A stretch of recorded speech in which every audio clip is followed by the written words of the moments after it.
Bonjour frères et sœurs, aujourd'hui nous avons invité Lynn qui est ministre de la Communion sur notre paroisse. Grâce à elle, nous allons essayer de comprendre cette mission très importante pour nous catholiques. Bonjour Lynn. Bonjour Séverine. Alors, explique-nous ce que tu fais exactement dans ce service de ministre de la Communion. Alors c'est deux services, une mission au service de la communauté où voilà, on vient en renfort avec le prêtre puisque ça fait beaucoup, ça ferait des temps de communion très longs. Donc je pense que c'est pour cela qu'on institue les ministres extraordinaires de la communion, c'est pour donner un coup de main pour le partage, pour l'Eucharistie, un coup de main au curé de la paroisse, au prêtre qui célèbre. Alors, depuis combien de temps tu es ministre de la Communion sur la paroisse de Sainte-Marie? Ça fait une dizaine d'années à peu près, du temps de notre cher père Marcel, qui m'a attrapé au vol une première fois pour me demander de ce service. Et j'ai ouvert de grands yeux et je me suis dit, moi, pourquoi moi? Non, pas moi dans ça. Et il a laissé passer pratiquement un an. Et un an après, il est revenu à la charge. Et là, ça avait déjà un petit peu mijoté.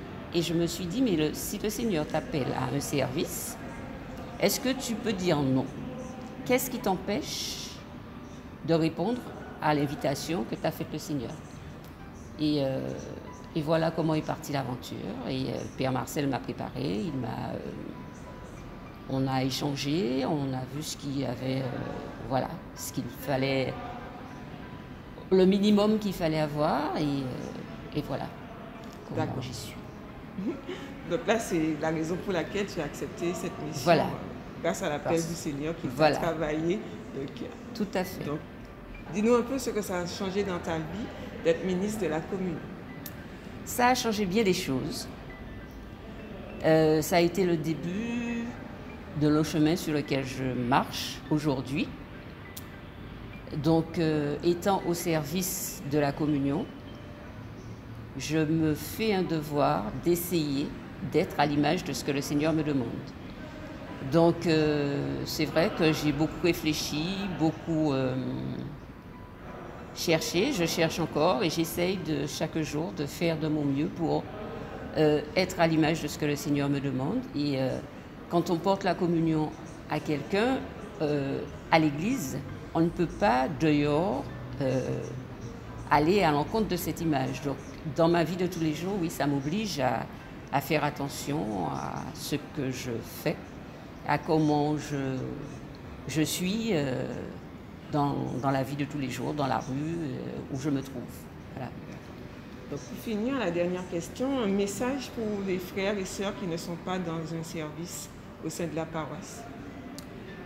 Eh bien, j'invite fortement mes frères et sœurs à s'engager parce que tant qu'on est spectateur, on ne se sent pas impliqué. Tandis que quand on est dans un service, on voit l'importance et on est inondé de la grâce du Seigneur. Parce que quand on donne, le Seigneur, il donne. Là où est la grâce, voilà, la grâce surabonde. Et en fait, je dois dire que dans le service, je suis comblée parce que le Seigneur me donne dans la vie, tout simplement. Et c'est avec beaucoup de force que je demande j'invite mes frères et sœurs à s'engager.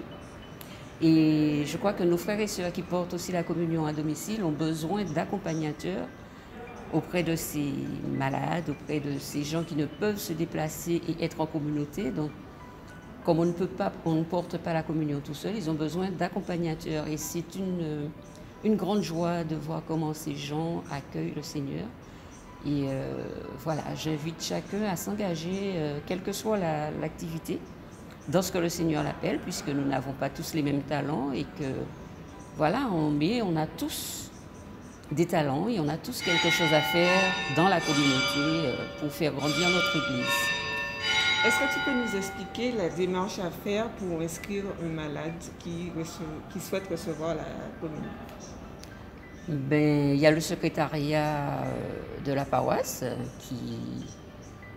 qui prend les inscriptions. Éventuellement, si on connaît les gens dans les PCE aussi, on peut s'adresser aux membres des PCE qui vont nous aider. On peut s'adresser dans la communauté aux gens qui sont déjà impliqués et ils nous aideront dans cette démarche pour nos frères qui sont à la maison et qui ne peuvent se déplacer. Merci Lynn pour ton témoignage. Et vous, frères et sœurs, j'espère que le témoignage de Lynn va vous apporter un nouveau regard sur ce service qui est ministre de la Communion.